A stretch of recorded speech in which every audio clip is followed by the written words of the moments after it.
ॐ अज्ञानतिमिरान्धस्य ज्ञानाञ्जनशलाकया चक्षुरुन्मिलितं येन तस्मै श्रीगुरुवे नमः।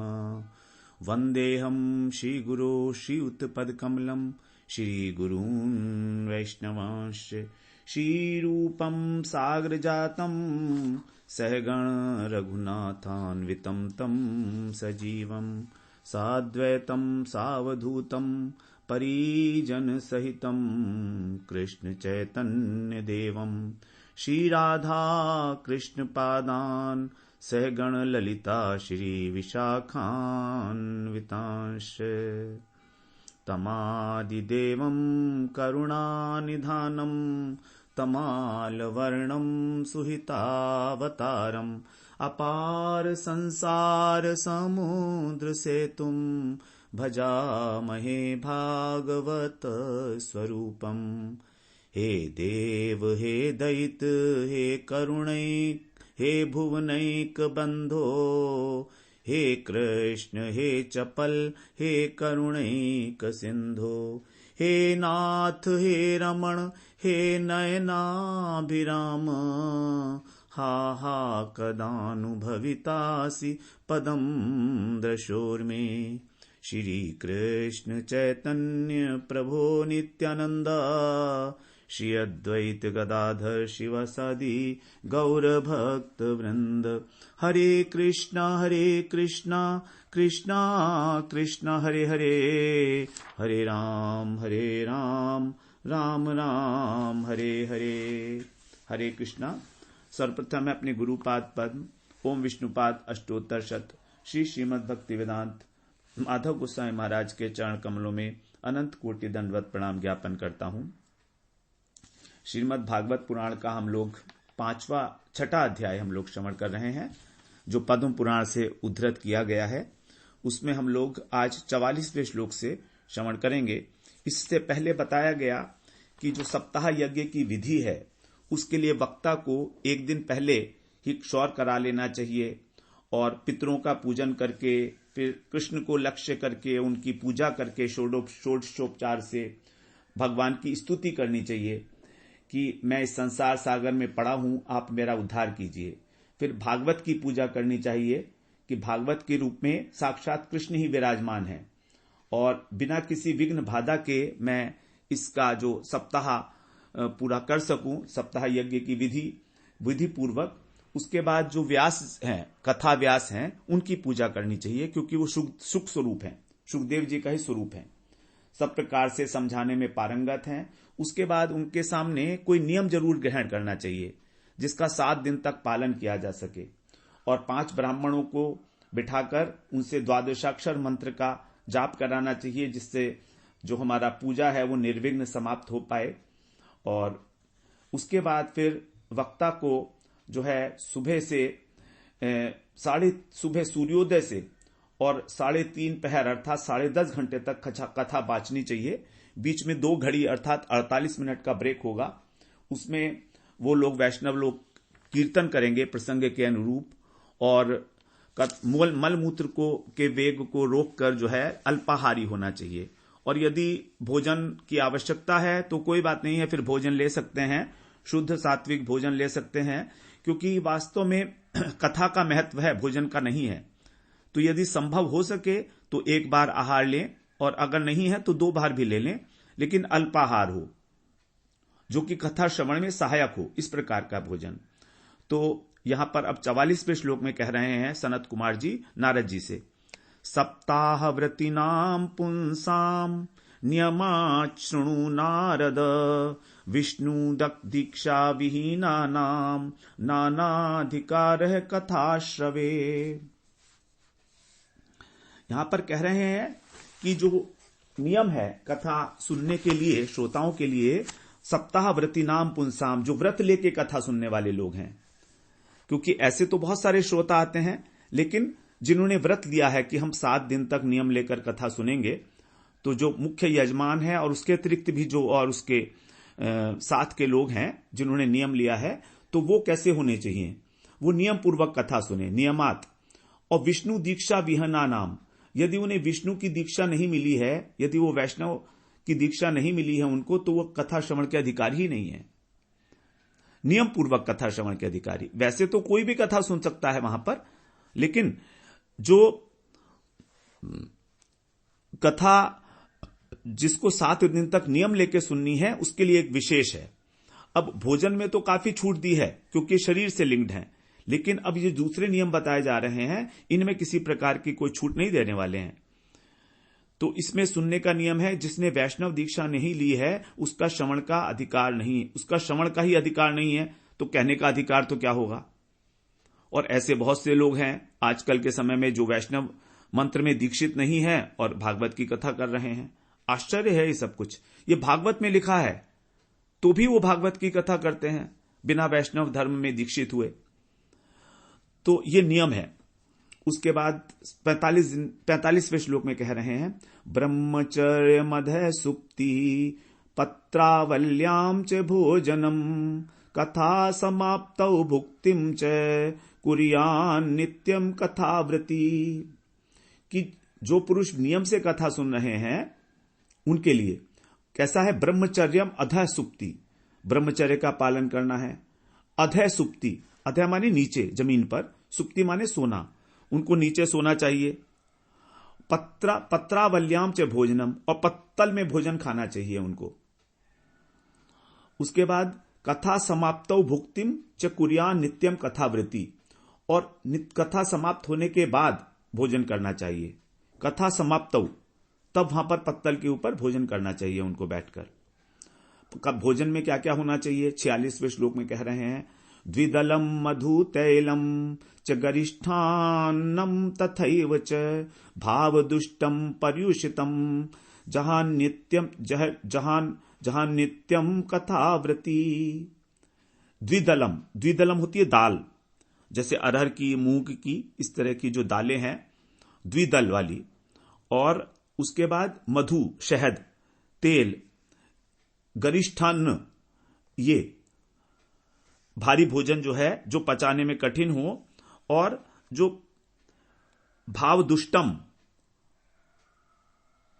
भावदुष्टम का मतलब है कि जिसको देखकर ही हमारा भाव खराब हो जाए, ऐसे। और पर्युषितम माने बासी जो भोजन है उसको नित्य हमेशा त्याग देना चाहिए कथावृत्ति को। जिसने कथा सुनने का व्रत लिया है उसको इस प्रकार का जो भोजन है वो नहीं करना चाहिए,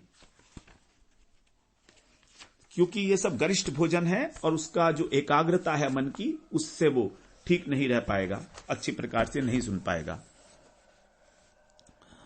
अब पहले लोग जो हैं वो कुछ चीजें और भी नहीं खाते थे, जैसे तरबूज इत्यादि है, टमाटर है, क्योंकि उसको देखकर जो है भाव खराब होता है। कुछ लाल रंग का है ना, तो उसमें से कुछ मीठ की सी प्रतीति होती है, चाहे भले ही शुद्ध हो, लेकिन फिर भी देखकर जो है उसको भाव खराब हो जाता है, तो इसलिए इसको छोड़ दिया जाता था पहले। और 7 दिन तक बासी भोजन नहीं करना चाहिए, पर्युषितम। फिर अब भाव संशुद्धि के विषय में बता रहे हैं, भाव किस प्रकार का धारण करना चाहिए 47वें श्लोक में। कामम क्रोधम मदम मानम मत्सरम लोभमेव च दंभम मोहम तथा द्वेषम दूरयेच्च कथावृत्ति। कथावृत्ति को काम, क्रोध, मद, मान, मत्सर, लोभ, दंभ, मोह और द्वेष, इनको तो दूर ही रखना चाहिए अपने से। किसी भी प्रकार इनमें हमें लिप्त नहीं होना चाहिए। जो कथावृत्ति है, पास में आने का उनका मतलब ही नहीं होना चाहिए। काम का मतलब है अनेक प्रकार की कामनाएं। क्रोध को हम जानते ही हैं, क्रोध नहीं करना चाहिए किसी के ऊपर भी। जब हमने व्रत लिया हुआ है कथा सुनने का, तो क्रोध, क्योंकि व्रत भंग हो जाता है यदि हम क्रोध करते हैं तो। और तीसरा बता रहे हैं कि मद अभिमान नहीं करना चाहिए किसी बात का। मान भी नहीं करना चाहिए। मत्सर का मतलब है ईर्ष्या जैसा भाव, मतलब कोई मान लीजिए आगे बढ़ रहा है तो उसको रोकना, उसके उत्कर्ष से जलना, किसी की प्रगति से, उसको बोलते हैं मत्सर। मतलब जो आगे जा रहा है उसको पीछे खींचना। मत्ता अग्रे सरती, जो मुझसे आगे जा रहा है उससे। लोभम एवच, और लोभ। फिर कह रहे हैं दंभ का मतलब है पाखंडी जो होता है और अहंकारी होता है कि हम जैसे नहीं हैं वैसा दिखाना। मोह, किसी के प्रति मोहित हो जाना, मतलब अपने घर वालों से भी उन दिनों में किसी प्रकार का मोह नहीं होना चाहिए। धन से या किसी संपत्ति इत्यादि से मोह नहीं होना चाहिए। शरीर से संबंधी जो भी व्यक्ति हैं, द्वेष, विरोध किसी से नहीं करना चाहिए। दूरेच्च कथावृत्ति, इस प्रकार ये 9 चीजें बताई हैं। काम, क्रोध, मद, मान, मत्सर, 4, 5, 6, 7, 8, 9 चीजें जो भाव हैं, ये हमारे दूषित भाव हैं, इनसे हमें दूर रहना चाहिए। वेद वैष्णव प्रिय विप्राणाम गुरु गोव्रती नाम तथा स्त्री राज महताम निंदा वर्जयेद्य कथावृत्ति। ये सब कथावृत्ति के लिए, जिसने कथा का व्रत ले रखा है उसके लिए कहा जा रहा है। तभी कथा का वास्तव श्रवण मिलेगा, फल मिलेगा उसको। वेद वैष्णव विप्राणाम, वेद, वैष्णव और विप्राणाम मतलब ब्राह्मण, गुरु और गो सेवक, गोव्रती नाम मतलब जो गाय की सेवा करते हैं, और स्त्री और राजा और महापुरुष, इनकी निंदा नहीं करनी चाहिए। वर्जयेत, वर्जना, निंदा जो है वर्जन है इनकी। अब ये मतलब नहीं है इसका कि इसके अलावा और लोगों की निंदा करनी चाहिए। कम से कम 7 दिन विशेष रूप से ध्यान रखना है कि इन लोगों की कहीं निंदा ना हो। देखिए कितने सारे नियम हैं, क्योंकि फल भी तो, जितना बड़ा फल होगा उतने ही बड़े तो नियम भी होंगे ना साथ में। अब रजस्वला अंत्यज मलेच्छ पतिव्रतवार्त्यकैस्तथा द्विज द्विड वेद बाह्यश्च न वदेद्य कथावृत्ति। किनसे जो है बात नहीं करनी चाहिए उसको, न वदेद्य, अद्य माने इस समय में 7 दिन के लिए। रजस्वला स्त्री से बात नहीं करनी चाहिए। अंत्यज, जो किसी भी वर्ण में नहीं आते हैं, मलेच्छ, चांडाल इत्यादि जो होते हैं, यवन, पतित और पतित लोगों से भी बात नहीं करनी चाहिए। अंत्यज का मतलब है जिनका स्पर्श भी जो है निषेध है। शूद्र को स्पर्श कर सकते हैं क्योंकि वो सेवा करता है, वो अस्पृश्य नहीं है शूद्र। जैसे पहले लोग होते थे, वो शूद्र भी नहीं होते थे, उस प्रकार के जो लोग होते हैं।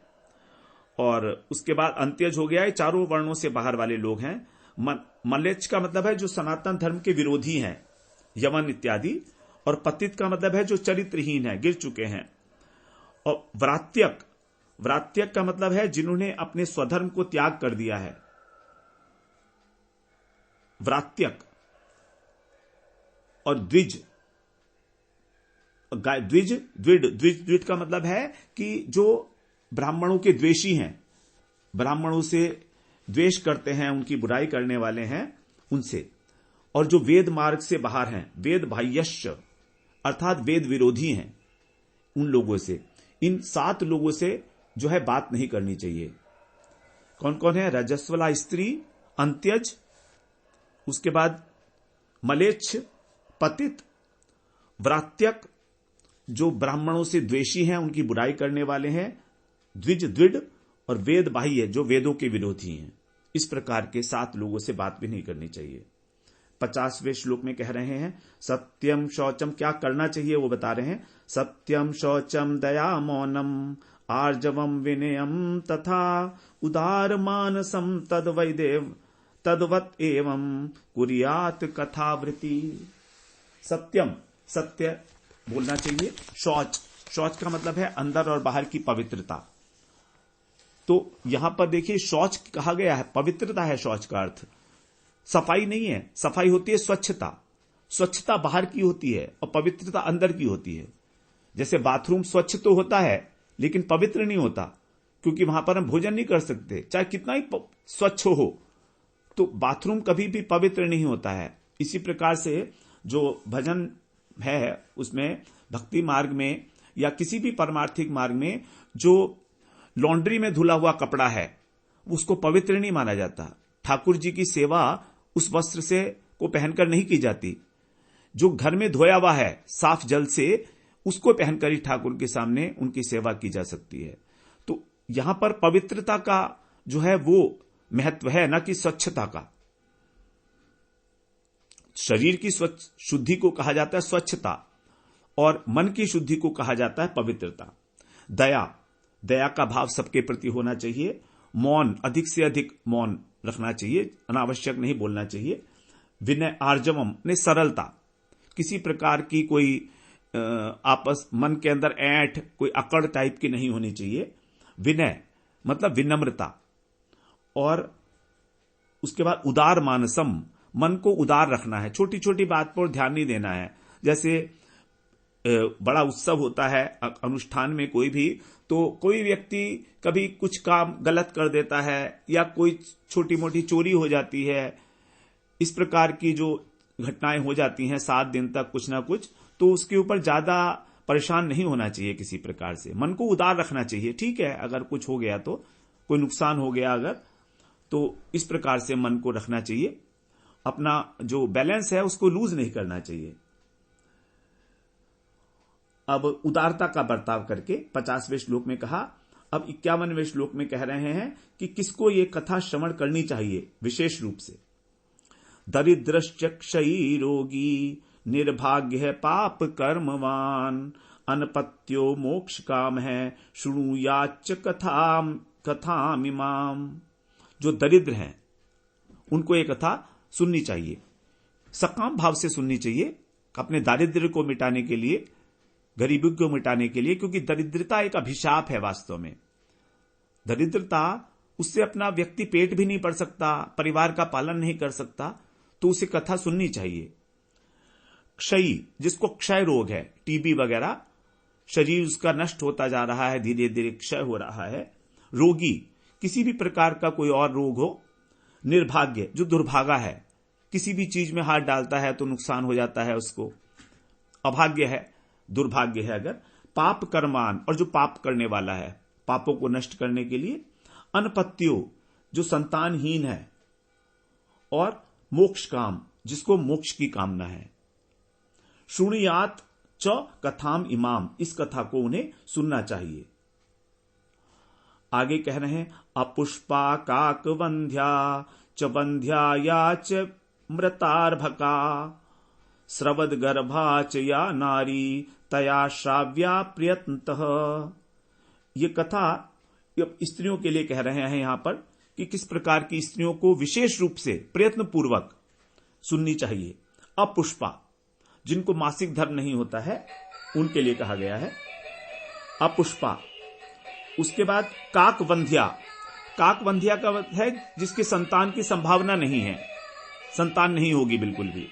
वंध्या, वंध्या का मतलब है संतान, संभावना तो है लेकिन संतान हो नहीं रही है, बांझ है वो। फिर मृत अर्भका, मृत अर्भका मतलब है अर्भक, अर्भक का होता है बच्चा, तो जिसके मरे हुए बच्चे पैदा होते हैं उसको भी ये कथा नहीं सुननी चाहिए। स्वदगर्भा, स्वदगर्भा का अर्थ है,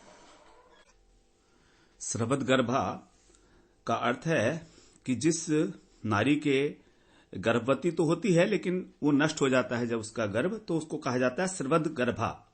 तो इस प्रकार की जो नारियां हैं उनके लिए कहा गया है कि उन नारियों को तो प्रयत्न पूर्वक इस भागवत कथा का श्रवण करना चाहिए। कारण क्या है? एतेषु विधिना श्रावे तदक्षयतरम फलेत, अत्युत्तमा कथा दिव्या कोटि यज्ञ फलप्रदा। 53वें श्लोक में कह रहे हैं कि ये कथा कैसी है। एतेषु विधिना श्रावे, जो विधि पूर्वक इसका कथा श्रवण करता है, कोई भी हो, जितने भी लोग ऊपर बताए गए, धनहीन हो, निर्धन व्यक्ति हो, क्षय रोगग्रस्त हो, अन्य रोग से पीड़ित, दुर्भागी, पापी, पुत्रहीन, मुमुक्षु, अथवा जिसका रजोदर्शन रुक गया हो, स्त्रियां जिसकी एक ही संतान रह गई हो, बांझ हो जो, तो इस प्रकार से सभी स्त्रियों के विषय में और सभी दुर्भाग्य और रोगी इत्यादि लोगों के लिए कह रहे हैं, यदि ये भी विधि पूर्वक कथा का श्रवण करेंगे तो इन्हें अक्षय फल की प्राप्ति होगी। अक्षय तरम फलेत भवेत, अक्षय फल की प्राप्ति, अक्षय पुण्य है क्योंकि दिव्य है ये फल। और कोटि यज्ञ फल प्रदा, कोटि कोटि दिव्य अनंत अनंत कोटि यज्ञों का जो फल देने वाला है भागवत कथा का, केवल श्रवण मात्र। लेकिन एक ही कंडीशन है, बार बार हम उसी बात पे स्ट्रेस कर रहे हैं कि विधि पूर्वक। तो विधि सारी यहां पर इसीलिए बहुत विस्तार में दी गई है अब अपनी परिस्थिति के अनुसार उस विधि के अंदर थोड़ा बहुत हम लोग सोच सकते हैं, लेकिन हमारा जो भाव है उस कथा को सुनने के लिए वो तो अत्यंत शुद्ध होना ही चाहिए, इसमें किसी प्रकार का कोई संशय नहीं। अब आगे कह रहे हैं 54वें श्लोक में, 54th श्लोक में, एवं कृत्वा व्रत विधि मुपाद्यापनमथाचरेत जन्माष्टमी व्रतमिव कर्तव्यम फलकांक्षिभिः। इस प्रकार जो विधियों का पालन करके विधि का पालन करता है, फिर उद्यापन करता है, और जिन्हें इसकी विशेष फल की इच्छा है, जन्माष्टमी वे ही जन्माष्टमी व्रत के समान, जन्माष्टमी व्रत इव का मतलब है समान, जन्माष्टमी व्रत के समान अपना कर्तव्य समझकर इस कथा व्रत को पालन करें, जिनको फल की आशा है। ये केवल जो सकामी हैं, जो इस प्रकार की कामनाएं करने वाले हैं कि हमारी रोग नाश हो जाए, दरिद्रता नाश हो जाए, संतान की प्राप्ति हो, उन्हीं के लिए ये सब विधि बताई जा रही है। जो भगवत प्रेमी हैं, जो भगवान के अनन्य प्रेमी हैं, उनके लिए इस प्रकार की जो सकाम कर्म अनुष्ठान इत्यादि है, उस सब की इसकी आवश्यकता नहीं होती है। अकिंचनेषु भक्तेषु प्रायो न उद्यापनाग्रह श्रवणेनैव पूतास्ते निष्कामा वैष्णवायतः। यहां पर वही बात कही जा रही है 55वें श्लोक में कि क्या सभी लोगों को उद्यापन करना है, लेकिन कह रहे नहीं, जो अकिंचन है, अकिंचनेषु भक्तेषु, जो भगवान के अकिंचन भक्त हैं।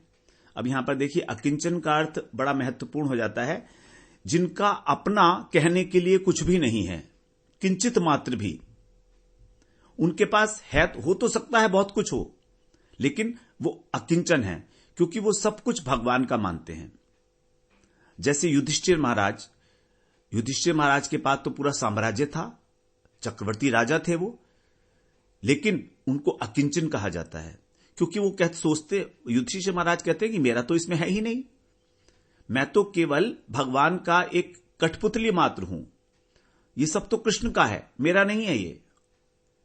अब उन्होंने मुझे इस कार्य में नियुक्त किया है, इसलिए मैं कार्य कर रहा हूं। तो सब कुछ होते हुए भी जब हम सब कुछ भगवान का मान लेते हैं, तो भी अकिंचन कहा जाता है उसको। तो अकिंचन अवस्था जो है भक्तों की, वही भगवान को प्रिय है, कि उनका किसी भी वस्तु में मम बुद्धि नहीं है, अपने शरीर में ही अहंता नहीं है। तो फिर जब शरीर से ही अहंता खत्म हो गई, तो ममता का तो प्रश्न ही नहीं उठता, क्योंकि ममता जो होती है वो हमेशा शरीर से ही संबंधित होती है। जब तक हम अपने शरीर को अपना माने हुए हैं, तब तक इस शरीर से संबंधी वस्तु और व्यक्तियों के प्रति हमारा ममत्व होता है। जब हम अपने शरीर को ही नहीं मानते, हम मानते हैं कि ये तो भगवान की धरोहर है हमारे पास, भगवान ने हमको भगवत प्राप्ति करने के लिए, भगवत प्रेम प्राप्त करने के लिए इस शरीर को दिया है। वास्तव में है भी यही बात। प्रकृति ने हमको जितने भी अवयव दिए हैं, जितने भी तत्व हैं इस शरीर में, पंच महाभूत, पंच तन मात्रा, ज्ञानेन्द्रिय, कर्मेंद्रिय, मन, बुद्धि, चित्त, अहंकार, ये हमारा इनमें कौन है? हमने तो बनाया नहीं है इनको। ये तो सब प्रकृति के द्वारा प्रदत्त हैं, और प्रकृति भगवान की शक्ति है। तो इस प्रकार से ये सब कुछ भगवान की ही अमानत है हमारे पास। तो जितना उसको आवश्यकता है, हम उसके लिए उतना जीवन निर्वाह के लिए रखेंगे, और अन्यथा वो सब भगवान के अर्पण है।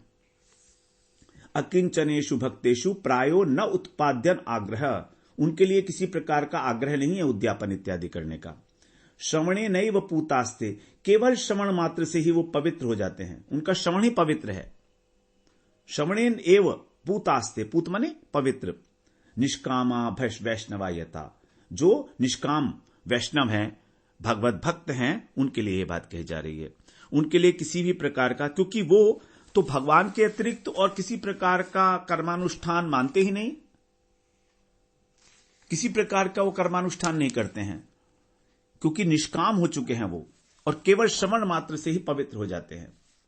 अब 56वें श्लोक में कह रहे हैं, एवं नगाह यज्ञेस्मिन् समाप्ते श्रोतृभिस्तदा पुस्तकस्य च वक्तुश्च पूजा कार्याति भक्तितः। इस प्रकार जब यज्ञ समाप्त हो जाए, समाप्त होने पर यज्ञ के तब क्या करना चाहिए? पुस्तकस्य च वक्तुश्च, वक्ता को और जो श्रोता हैं, श्रोतभ्य, जो अनेक प्रकार के श्रोता हैं वहां पर, श्रोत्र भी, तो मतलब श्रोताओं को भी पुस्तक भक्ति पूर्वक प्रदान करनी चाहिए इस यज्ञ की समाप्ति के ऊपर। मतलब उनको इस प्रकार से ये पुस्तक देनी चाहिए। नग का अर्थ होता है 7 और अह का अर्थ होता है दिन। तो 7 दिनों की समाप्ति के बाद, अर्थात सप्ताह यज्ञ की समाप्ति के बाद वक्ता की और पुस्तक की पूजा करनी चाहिए। देना नहीं चाहिए, देने का मतलब नहीं है यहां पर लिखा तो है, नहीं देना नहीं है, पूजा करनी है।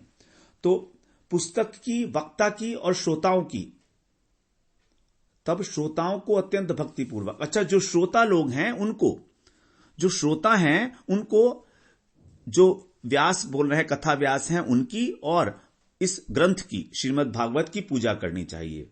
हम गलत अर्थ निकाल गए इसका। देने से मतलब नहीं है पुस्तक देने से। तो पूजा कार्याति भक्तित है, भक्ति पूर्वक, प्रेम पूर्वक उनकी पूजा करनी चाहिए, प्रदक्षिणा करनी चाहिए। फिर क्या करना चाहिए? प्रसाद तुलसी माला श्रोतृभ्यश्च अथ दीयताम मृदंग ताल ललितम कर्तव्यम कीर्तनम ततः। उसके बाद फिर वक्ता क्या करेंगे? वक्ता श्रोताओं को तुलसी प्रसाद देगा। जब श्रोता लोग वक्ता की पूजा करेंगे तो अब वक्ता भी कुछ उनको देगा, तो वक्ता क्या देगा? उनको प्रसाद देगा, तुलसी प्रसाद देगा, माला देगा, और प्रसादी जो मालाएं हैं भगवान की, और सब लोग जो है कीर्तन करेंगे वहां पर मृदंग ताल लगाकर, सुंदर ललित। कर्तव्यम कीर्तनम तथा, मतलब ये कर्तव्य है। देखिए, इसके बिना भागवत यज्ञ की पूरी पूर्णता नहीं होगी। तो जिस चीज में भी कर्तव्य शब्द आया है यहां पर, वो हमें करना ही है। इस प्रकार का जो है अनुरोध है यहां पर। अब दूसरी आगे कह रहे हैं 58 श्लोक में, जय शब्दम नमः शब्दम शंख शब्दम चकारयेत विप्रेभ्यो याचकेभ्यश्च वित्तमन्नम च दीयताम। अब यहां पर जय जयकार होगी, उसके बाद नमस्कार होगा, शंख ध्वनि कराई जाएगी, और ब्राह्मणों को, विप्रेभ्य और याचकों को जो धन है और अन्न अपनी सामर्थ्य के अनुसार उनको दक्षिणा देनी चाहिए, जो वहां पर ब्राह्मण और याचक इत्यादि बैठे हैं। 59वें श्लोक में कह रहे हैं, विरक्तश्चेत भवेत् श्रोता गीता वाच्या परेहनि गृहस्थश्चेत तदा होमः कर्तव्य कर्म शांतये। यहां पर अब विरक्त के लिए और गृहस्थ के लिए अलग अलग प्रकार की विधि बता रहे हैं कि क्या करना चाहिए। यदि श्रोता विरक्त हैं, विरक्तश्चेत, चेत माने यदि, तो यदि श्रोता विरक्त हैं तो क्या करना चाहिए? कथा के दूसरे दिन गीता वाच्या परे अहनी, अहनी का मतलब दिन, परे माने दूसरा, अगले दिन गीता का पाठ करना चाहिए अगर विरक्त है श्रोता। और अगर गृहस्थ हैं, गृहस्थश्चेत तदा होम, अगर गृहस्थ हैं तो हवन करना चाहिए। मतलब 8वें दिन हवन होना चाहिए, 7वें दिन नहीं हवन होना चाहिए, 8वें दिन।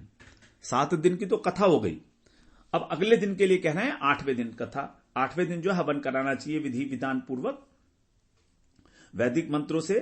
किसके लिए? कर्म शांतये, कर्म की शांति कराने के लिए। अब ये जो विरक्त लोग हैं उनके लिए इस हवन इत्यादि की भी आवश्यकता नहीं है, क्योंकि यहां गृहस्थ के लिए ही कहा गया है कि कर्म की शांति। अब विरक्त को तो कर्म की शांति की आवश्यकता है नहीं, क्योंकि वो तो कर्म नहीं करता, वो तो जो करता है सेवा ही करता है भगवान की। अब 60वें श्लोक में कह रहे हैं, प्रतिश्लोकम तु जुहुयाद विधिना दशमस्य च पायसम मधु सर्पिश्च तिल्लानन्नादिक संयुतम।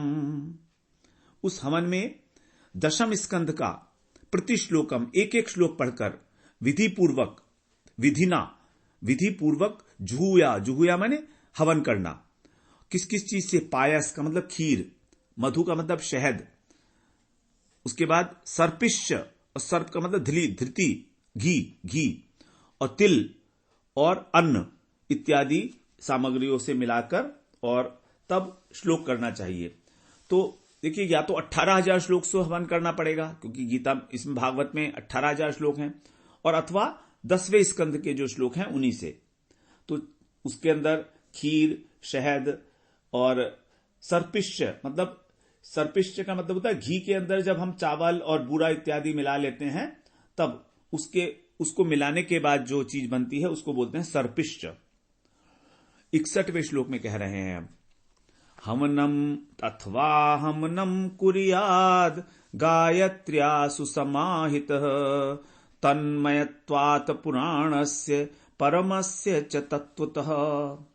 अथवा इसके अतिरिक्त क्या करना है? एकाग्र चित्त से क्या करना है? कुर्याद गायत्र्या सुसमाहित, एकाग्र चित्त से गायत्री मंत्र के द्वारा हवन करना चाहिए। कुर्यात माने करना चाहिए, क्योंकि गायत्री जो है वही परम तत्व है, और भागवत भी भगवान है, और गायत्री क्या है? भगवान का तेज है। तो गायत्री इस प्रकार से भगवानमयी है। तन्मयत्वात्, क्योंकि गायत्री जो है, महापुराण जो है, ये भी गायत्री स्वरूप है। पुराणस्य परमस्य च तत्वतः, तो तत्वतः ये जो महापुराण है हमारी श्रीमद् भागवत पुराण, ये गायत्री ही है। इसके लिए कहा गया है कि गायत्री का भाष्य है, गायत्री भाष्य रूपोऽसौ, गायत्री का भाष्य है ये। वेदार्थ परिवृंगितः, तो गायत्री का भाष्य है, इसलिए दोनों एक ही चीज हैं। तो गायत्री मंत्र के द्वारा भी वो हवन किया जा सकता है। अब 62वें श्लोक में कह रहे हैं, होमा शक्तौ बुधौ होम होम्यम दद्यात् तत्फल सिद्धये नानाच्छिद्र निरोधार्थम न्यूनताधिकतानयो। अब जो वहां पर कुछ कमियां रह गई हैं उसके लिए क्या करना है? यदि हवन नहीं कर पाए तो क्या करना है? होम्यम, होम्यम का मतलब होता है कि जो हवन सामग्री है उसको किसी अग्निहोत्री ब्राह्मण को दान दे दिया। होम्यम, अगर हवन करने की शक्ति नहीं है, होम अशक्तौ बुधो, तो यदि होम करने की शक्ति नहीं है तो उसका फल प्राप्त करने के लिए, तत्फलम सिद्धये, फल प्राप्त करने के लिए, और नाना प्रकार की जो इसके अंदर त्रुटियां रह गई हैं, नाना छिद्र निरोधार्थम, उसको निरोध करने के लिए, त्रुटियों का शांति करने के लिए, न्यूनताधिक तानयो, चाहे कम हो चाहे ज्यादा हो, उसके लिए क्या करना चाहिए? एक तो ब्राह्मणों को हवन सामग्री दान करनी चाहिए, होम्यम, और दूसरी बात आगे बता रहे हैं, दोषयो प्रश्मार्थम च पठेन्नाम सहस्त्रकम तेन स्यात् सफलम सर्व नास्त्यत् अस्मादधिकम यतः। दोषों की शांति के लिए, दोषियों प्रश्मार्थम माने नष्ट करने के लिए उनको च पठेत सहस्त्रकम, विष्णु सहस्त्र नाम का पाठ करना चाहिए। तेन तस्यात् सफलम सर्वम, उससे सभी जो हमारे कर्म हैं वो सफल हो जाते हैं और उससे फल मिलता है। उससे अधिक जो है कोई भी बढ़कर नहीं है। ना अस्ति अस्माद अधिकम यतः, किससे? विष्णु सहस्त्र नाम से। तो दोषों की शांति के लिए विष्णु सहस्त्र नाम का पाठ यहां पर बताया गया है। ये 63वें श्लोक में कहा गया है, क्योंकि कुछ ना कुछ दोष जो है वो तो रह ही जाएगा, चाहे ज्यादा हो चाहे कम हो। तो चाहे विष्णु सहस्त्र नाम पढ़ो अथवा गोपाल सहस्त्र नाम पढ़ो, एक ही बात है।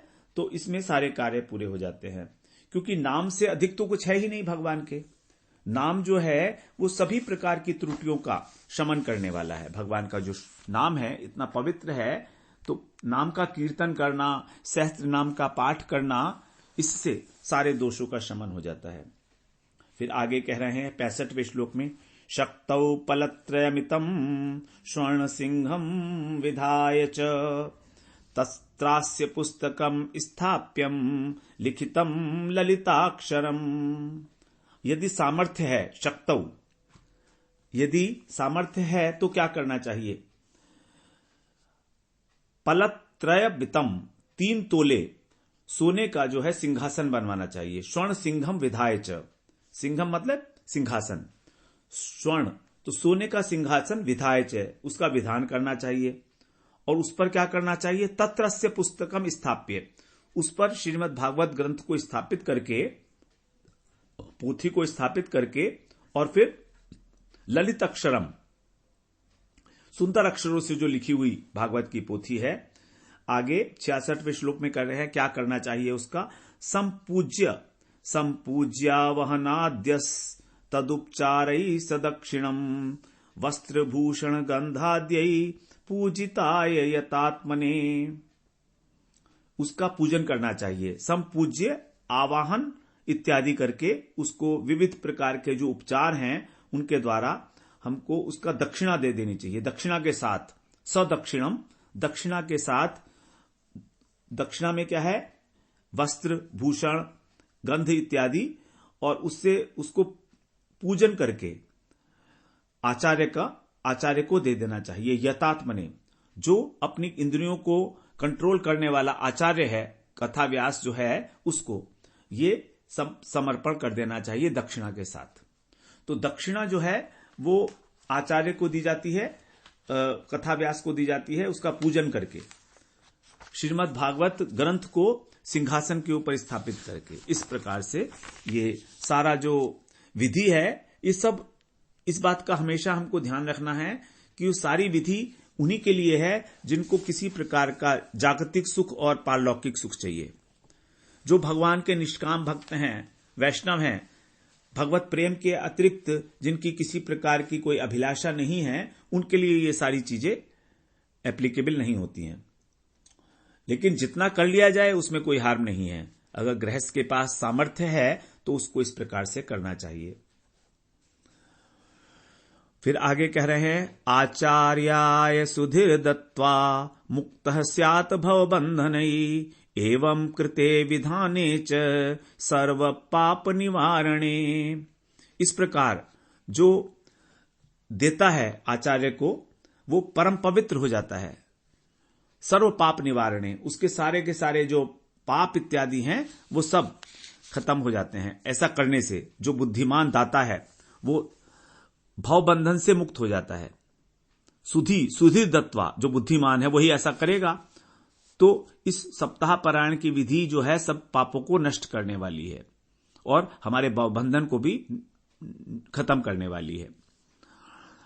फलदम स्यात् पुराणम तु श्रीमद् भागवतम शुभम धर्म कामार्थ मोक्षाणाम साधनम स्यान्न संशय। अब क्या है, इसमें किसी प्रकार का संशय नहीं करना चाहिए। जो फल श्रुति बता रहे हैं, फलदम स्यात् पुराणम तु, ये जो पुराण है हमको फल देता है, अभीष्ट फल देता है, शुभ फल देता है। श्रीमद् भागवतम जो है हमको अभीष्ट फल, हमारे को जो ईप्सित फल है हमारा, जिसके लिए हमने भागवत का यज्ञ का किया, हमने संपादन किया, तो ये हमको अभीष्ट फल प्रदान करता है। और क्या है? धर्म अर्थ काम मोक्ष, ये 4 ही पुरुषार्थ हैं। तो इन चारों की प्राप्ति का साधन है ये। न स्यात् संशय, इसमें कोई संशय नहीं है किसी प्रकार का। इस प्रकार से जो 4 पुरुषार्थ हैं, हमारे मनुष्य के जो 4 पुरुषार्थ हैं, उन चारों पुरुषार्थों की यहां पर सिद्धि हो जाती है श्रीमद् भागवत सप्ताह के यज्ञ से, जब उसको विधि पूर्वक किया जाता है और जैसी विधि बताई गई है यहां पर उसका पालन किया जाता है। तो इस प्रकार हम लोगों ने ये, आज हम यहां पर इसको विश्राम देते हैं कथा को। कल से फिर हम लोग 69वें श्लोक में प्रवेश करेंगे, जहां पर सनकादिक आदि कुछ बता रहे हैं अब कि हमने तुमको सारी बातें बता दी हैं, अब और क्या सुनना चाहते हैं। तो उसके विषय में हम लोग अगली बार श्रवण करते हैं। वांछा कल्पतरुभ्यश्च कृपा सिंधुभ्य एव च पतितानां पावनेभ्यो वैष्णवेभ्यो नमो नमः।